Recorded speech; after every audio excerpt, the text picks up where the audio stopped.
नमस्कार भक्तजनों, आइए श्री रामचरितमानस का पाठ दोहा नंबर 9 से करना शुरू करती हूँ और अब प्रारंभ करती हूँ।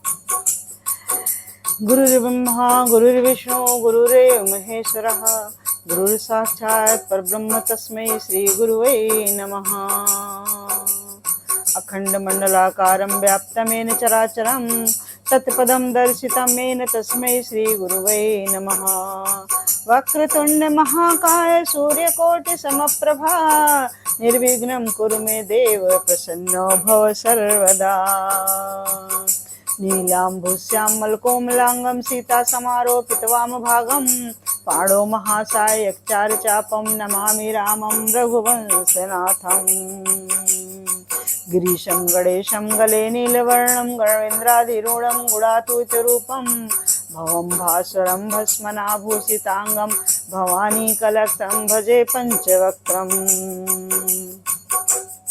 मनोजमं मारुततुल्यवेगं जितेन्द्रियं बुद्धिमतां वरिष्ठं वातात्मजं वानरयूथमुख्यं श्रीरामदूतं शरणं प्रपद्ये। श्रीरामदूतं शरणं प्रपद्ये।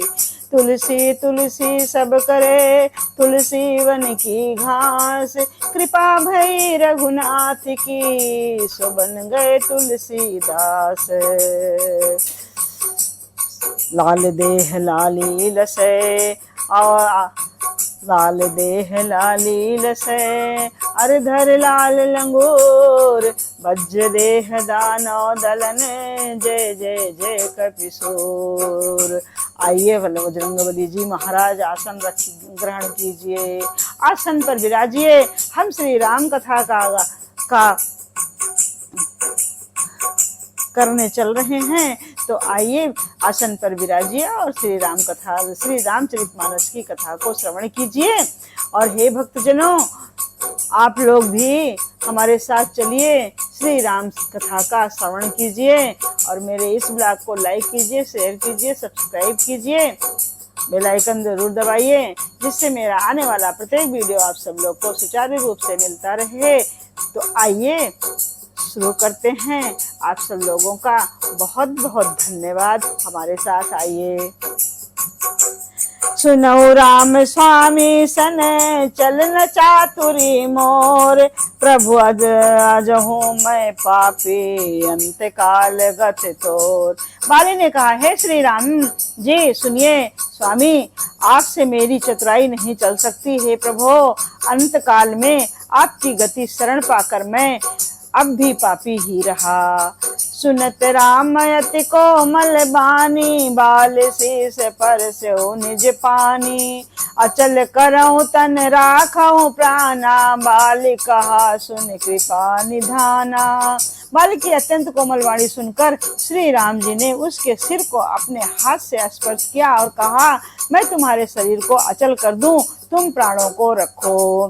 बाली ने कहा, हे कृपा निधान सुनिए, जन्म जन्म मुनि जतन कराही जन्म जन्म मुनि जतन कराही अंत राम कही आवत नाही। जन्म जन्म मुनि जतन कराही अंत राम कही आवत नाही। जासु नाम बल शंकर काशी देत सबई समगति अविनाशी। हे श्री राम, हे प्रभु, मुनिगण जन्म जन्म प्रत्येक जन्म में अनेकों प्रकार का साधन करते रहते हैं, फिर भी अंत काल में उन्हें राम नाम नहीं कह आता है, उनके मुख से राम नाम नहीं निकलता है। जिनके नाम के बल से शंकर जी काशी में सबको समान रूप से अविनाशिनी गति मुक्ति देते हैं। ममलोचन गोचर सोयावा बहुर की प्रभु वस बन ही बनावा। ममलोचन गोचर सोयावा बहुर के प्रभु वस बन ही बनावा। बाली कहता है, हे श्री राम, वो हो श्री राम जी स्वयं मेरे नेत्रों के सामने आ गए हैं। हे प्रभु, ऐसा संयोग क्या कभी फिर बन पड़ेगा? तो आइए सुनते हैं। सो नयन गोचर जा सुनितिन नेति कहि सुत गावही सो नयन गोचर जास गुण नित। नेति कहि सुत गावही जित पवन मन सो निरस। करि मुनि ध्यान कबहु कि पावही। मोहि जानि अति अभिमान बस प्रभु कहो। राखे उस शरीर ही अस कवन सठ हट काट। सुर तरु बार करे बबूर ही। श्रुतियां नेत नेत कहकर निरंतर जिनका गुणगान करती रहती हैं तथा प्राण और मन को जीत कर एवं इंद्रियों को विषय के रस से सर्वथा नीरस बनाकर मुनिगण ध्यान में जिनकी कभी क्वचित ही झलक पाते हैं, वही प्रभु आप साक्षात मेरे सामने प्रकट हैं। आपने मुझे अत्यंत अभिमानवश जानकर ये कहा कि तुम शरीर रख लो, परंतु ऐसा मूर्ख कौन होगा जो हठ पूर्वक कल्प वृक्ष को काटकर उससे बबूर के बाढ़ लगावेगा। अर्थात पूर्ण काम बना देने वाले आपको छोड़कर आपसे इस नश्वर शरीर की रक्षा चाहेगा। अब नाथ कर करुणा बिलो कहो देव जो बर मांगहूं। बाली कह रहे हैं, अब नाथ कर करुणा बिलो कहु देहु जो बर मांगहूं। जेहि जोनि जन्मो कर्म बस तहाँ राम पद अनुरागहूं। यह तनय मम सम विनय बल कल्याण प्रभु पद प्रभु लीजिए। रही बाह सुर नर नाहयापन दास अंगद कीजिए। हे नाथ, अब मुझ पर दया दृष्टि कीजिए और मैं जो वर मांगता हूँ उसे दीजिए। मैं कर्म बस जिस योनि में जन्म लूं वहीं श्री राम आपके चरणों में मैं प्रेम करूं। हे कल्याणप्रद प्रभु, मेरा पुत्र अंगद विनय और बल में मेरे ही समान है, इसे स्वीकार कीजिए। और हे देवता और मनुष्यों के नाथ, बाह पकड़कर इसे अपना दास बना लीजिए। राम चरण दृढ़ पीत करे बाल कीन तनु त्याग। सुमन माल जिम कंठ ते गिरत न जानई नाग। श्री राम जी के चरणों में दृढ़ पीत करके बाली ने शरीर को वैसे ही आसानी से त्याग दिया जैसे हाथी अपने गले से फूलों की माला का गिरना ना जाने। राम बाल निज धाम पठावा, नगर लोग सब व्याकुल धावा। नाना विधि विलाप कर तारा, छोटे के सन देह समारा। श्री रामचंद्र ने बाली को अपने परम धाम भेज दिया। नगर के सब लोग व्याकुल होकर दौड़े। बाली की स्त्री तारा अनेकों प्रकार से विलाप करने लगी। उसके बाल बिखरे हुए हैं और देह की संभाल नहीं है। तारा बिकल देख रघुराया, दीन ज्ञान हर लीन्ही माया। चित जल पावक गगन समीरा, पंचरतित अति अधम शरीरा। तारा को व्याकुल देखकर श्री रघुनाथ जी ने उसे ज्ञान दिया और उसकी माया अज्ञान हर लिया। उन्होंने कहा, पृथ्वी जल अग्नि आकाश और वायु, इन 5 तत्वों से यह अत्यंत अधम शरीर रचा गया है। प्रगट सो तनु तव आगे सोवा, प्रगट सो तनु तेरी आगे सोवा। जीवने ते के ही लग तुम रोआ। उपजा ज्ञान चरण तब लागी, लीन सी परम भगत बर मांगी। यह शरीर तो प्रत्यक्ष तुम्हारे सामने सोया हुआ है और जीव नित्य है, फिर तुम किसके लिए रो रही हो। जब ज्ञान उत्पन्न हो गया तब वो भगवान के चरणों में लगी और उसने परम भक्ति का वर मांग लिया। उमा दारु जो सित की नाई, सब ही नचावत राम गोसाई। तब सुग्रीव वही आय सुदीना, मृतक कर्म विधिवत सब कीन्हा। शिव जी कहते हैं, हे उमा, स्वामी श्री राम जी को सबको कठपुतली की तरह नचाते हैं। तदनंतर श्री राम जी ने सुग्रीव को आज्ञा दी और सुग्रीव ने विधि पूर्वक बाली का सब मृतक कर्म संस्कार किया। राम कहा अनुजहि समुझाई, राज देहु सुग्रीव वहीं जाई, रघुपति चरण नाई कर माथा, चले सकल प्रेरित रघुनाथा। तब श्री रामचंद्र जी के छोटे भाई रामचंद्र जी ने छोटे भाई लक्ष्मण को समझाकर कहा कि तुम जाकर सुग्रीव को राज्य दे दो। श्री रघुनाथ जी की प्रेरणा आज्ञा से सब लोग श्री रघुनाथ जी के चरणों में मस्तक नवाकर चले। लक्ष्मण तुरत बुलाए पुरजन विप्र समाज, राज दीन सुग्रीव कहाँ अंगद कहाँ जुबराज। लक्ष्मण जी ने तुरंत ही सब नगरवासियों को और ब्राह्मणों को समाज को बुला लिया और उनके सामने सुग्रीव को राज्य और अंगद को युवराज पद दिया। उमा राम समहित जग माही, गुर पितु मात बंधु प्रभु नाही, सुर नर मुनि सब कह हरिति, स्वार्थ लाग करे सब प्रीति। हे पार्वती, जगत में श्री रामचंद्र जी के समान हित करने वाला गुरु पिता माता बंधु और स्वामी कोई नहीं है। देवता मनुष्य और मुनि सबकी यह रीति है कि स्वार्थ के लिए ही सब प्रीति करते हैं। बाली त्रास व्याकुल दिन राति, तन बहु ब्रन चिंता जर जाति, सोई सुग्रीव कीन कपिराऊ, अति कृपाल रघुबीर सुभाऊ। जो सुग्रीव दिन रात बाली के भय से व्याकुल रहता था, जिसके शरीर में बहुत से घाव हो गए थे और जिसकी छाती चिंता के मारे जला करती थी, उसी सुग्रीव को उन्होंने वानरों का राजा बना दिया। श्री रामचंद्र जी का स्वभाव अत्यंत ही कृपालु है। जानत हूँ अस प्रभु परिहरहि, काहे न विपत जाल जनर परहि, पुण्य सुग्रीव वहीं लीन बुलाई, बहु प्रकार निपनीत सिखाई। जो लोग जानते हुए भी ऐसे प्रभु को त्याग देते हैं, वे क्यों ना विपत्ति के जाल में फंसे। फिर श्री राम जी ने सुग्रीव को बुला लिया और बहुत प्रकार से उन्हें राजनीति की शिक्षा दी। कह प्रभु सुनि सुग्रीव हरीसा, पुर न जाऊं 10 चारि बरीसा, गत ग्रीष्म बरसा ऋतु आई, रही हूं निकट शैल पर छाई। फिर प्रभु ने कहा, हे वनस्पति सुग्रीव सुनो, मैं 14 वर्ष तक गांव में नहीं जाऊंगा। ग्रीष्म ऋतु बीतकर वर्षा ऋतु आ गई, अतः मैं यहाँ पास ही पर्वत की पर टिका रहूंगा।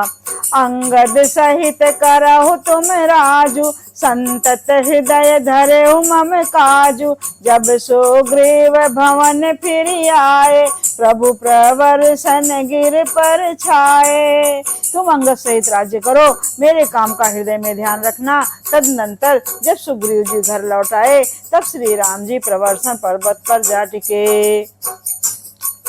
प्रथम ही देवन गिरि गुहा राख्यो, रुचिर बनाए, राम कृपा कछु दिन बास करेंगे आए।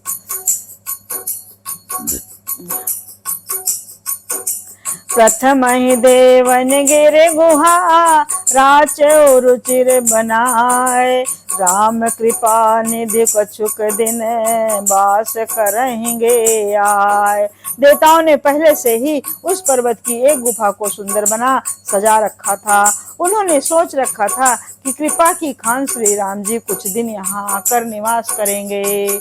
सुंदर वन कुसुमित अति शोभा, गुंजत मधुपनि कर मधुलोभा, कंद मूल फल पात्र सुहाए, भय बहुत जब ते प्रभु आए। वन सुंदर फूला हुआ अत्यंत सुशोभित है। मधु के लोभ से भंवरों के गुंजार समूह गुंजार कर रहे हैं। जब से प्रभु आए तब से वन में सुंदर कंद मूल फल और पत्तों की बहुतायत हो रही है। देख मनोहर शैल अनूपा, रहे तहाँ अनुज सहित सुर भूपा, मधुकर खग मृग तनु धरि देवा, करहि सिद्ध मुनि प्रभु कै सेवा। मनोहर और अनुपम पर्वत को देखकर देवताओं के सम्राट श्री राम जी छोटे भाई सहित वहां रह गए। देवता सिद्ध और मुनि भौरों, पक्षियों और पशुओं के शरीर धारण करके प्रभु की सेवा करने लगे। मंगल रूप भयो बन तब ते कीन निवास रमापति जब ते फटिक सिलात शोभ्र सुहाई सुख आसीन तहाँ दो भाई। जब से रमापति श्री राम जी ने वहां निवास किया तब से वन मंगलमय स्वरूप हो गया। सुंदर स्फटिक की मणि की एक अत्यंत उज्जवल शिला है, उस पर दोनों भाई सुखपूर्वक विराजमान हैं। कहत अनुज सन कथा अनेका भगत बिरत निपनीत विवेका वर्षा काल मेघ चनभ छाए गरजत लागत परम सुहाए। श्री राम जी छोटे भाई लक्ष्मण जी से भक्ति, वैराग्य, राजनीति और ज्ञान की अनेकों कथाएं कहते हैं। वर्षा काल में आकाश में छाए हुए बादल गरजते हुए बहुत ही सुहावने लगते हैं। लक्ष्मण देखो मोर गने जाचत बारिधि पेखी गृही विरत रित हरस जस विष्णु भगत कहूँ देखी। श्री राम जी कहने लगे, हे लक्ष्मण देखो मोरों के झुंड बादलों को देखकर नाच रहे हैं, जैसे वैराग्य में अनुरक्त गृहस्थ किसी विष्णु भक्त को देखकर हर्षित होते हैं। घन घमंड नभ गरजत घोरा प्रियाहीन डर पत मन मोरा दामिन दमक नरघन घन दामिन दमक नरह घन दामिन दमक रहन घन माही खैल खल कै प्रेत जता तेरे नाही। आकाश में बादल उमड़ घुमड़ कर घोर गर्जना कर रहे हैं। प्रिया सीता जी के बिना मेरा मन डर रहा है। बिजली की चमक बादलों में ठहरती नहीं, जैसे दुष्ट की प्रीति स्थिर नहीं रहती। बरसहि जलद भूमि नियराए जथा नवहि बुद्धि विद्या पाए बूंद अघात सहाय गिरि कैसे खल के बचन संत साह जैसे। बादल पृथ्वी के समीप आकर नीचे उतरकर बरस रहे हैं, जैसे विद्या पाकर विद्वान नम्र हो जाते हैं। बूंदों की चोट पर्वत कैसे सहते हैं, जैसे दुष्टों के वचन संत सहते हैं। छोद्र नदी भर चले तोराई जस थोर हो धन खल तेराई भूमि परत भाडा भर पानी जन जीवहि माया लपटानी। छोटी नदियां भरकर किनारों को तुड़ाती हुई चली, जैसे थोड़े धन से भी दुष्ट इतरा जाते हैं, मर्यादा का त्याग कर देते हैं। पृथ्वी पर पड़ते ही पानी गंदला हो गया है, जैसे शुद्ध जीव के माया लिपट गई हो। सिमट सिमट जल भर ही तलावा जिम सदगुण सज्जन पहियावा सरिता जल जल निधि महु जाई कोई अचल जिम जीव हरि पाई। जल एकत्र होकर तालाबों में भर रहा है, जैसे सद्गुण एक एक कर सज्जन के पास चले आते हैं। नदी का जल समुद्र में जाकर वैसे ही स्थिर हो जाता है, जैसे जीव श्री हरि को पाकर अचल आगमन से मुक्त हो जाता है। हरित भूमि तृण संकुल समुझ पर ही नहीं पंथ जिमि पाखंड बाधते गुप्त हो ही सत ग्रंथ। पृथ्वी घास से परिपूर्ण होकर हरी हो गई है, जिससे रास्ते समझ नहीं पड़ते हैं, जैसे पाखंड मत के प्रचार से सदग्रंथ गुप्त हो जाते हैं। दादुर सुन चहु दिशा सुहाई वेद पढ़हि जनु बटु समुधादाई नव पल्लव भय बिटप अनेका साधक मन जस मिले विवेका। चारों दिशाओं में मेढकों की ध्वनि ऐसी सुहावनी लगती है, मानो विद्यार्थियों के समूह वेद पढ़ रहे हों। अनेकों वृक्ष में नए पत्ते आ गए, जिससे वे ऐसे हरे भरे एवं सुशोभित हो गए हैं, जैसे साधक का मन विवेक ज्ञान प्राप्त होने पर हो जाता है। अर्क जवास पात बिनु भयो, जस सुराज खल उद्दम गयो, खोजत कतहु मिलहि नहीं दूरी, करहि क्रोध जिमि धर्म ही दूरी। मदार और जवासा बिना पत्ते के हो गए, उनके पत्ते झड़ गए। जैसे श्रेष्ठ राज्य में दुष्टों का उद्यम चला गया, उनकी एक भी नहीं चलती, धूल कहीं खोजने पर भी नहीं मिलती। जैसे क्रोध धर्म को दूर कर देता है, अर्थात क्रोध का आवेश होने पर धर्म का ज्ञान नहीं रह जाता। शशि संपन्न सोहमहि कैसी, उपकारी कै संपत्ति जैसी, निशितम घन खदोत विराजा, जन दाम्भन कर मिला समाजा। अन्न से युक्त लहराती हुई खेती से हरी भरी पृथ्वी कैसे सुशोभित हो रही है, जैसे उपकारी पुरुष की संपत्ति रात के घने अंधकार में जुगनू शोभा पा रहे हैं, मानो दंभियों का समाज आ जुटा हो। महावृष्ट चल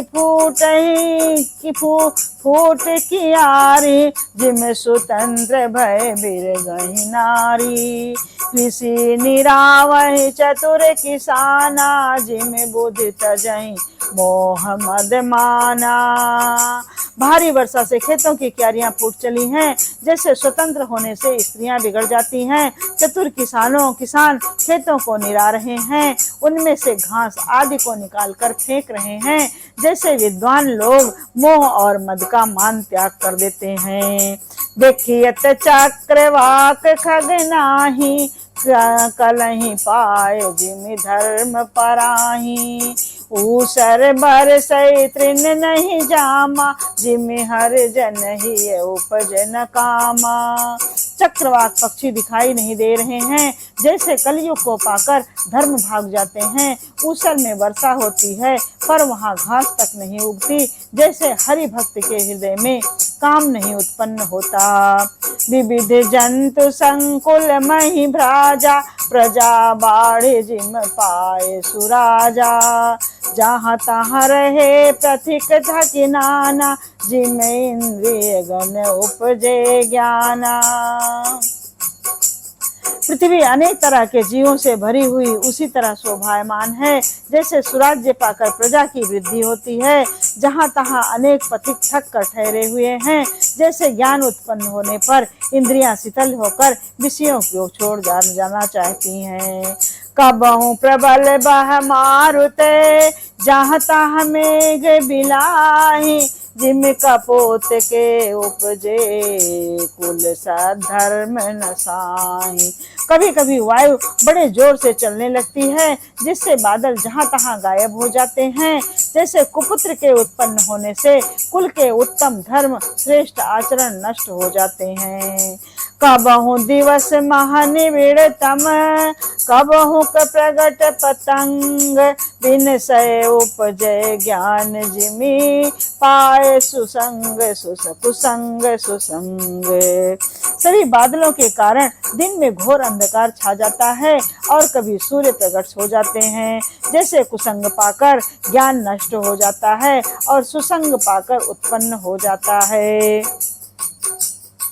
जय सिया राम जय जय सिया राम, जय राम जय राम जय जय राम, जय राम जय राम जय जय राम, जय सिया राम जय जय सिया राम, जय सिया राम जय जय सिया राम, जय सिया राम जय जय सिया राम।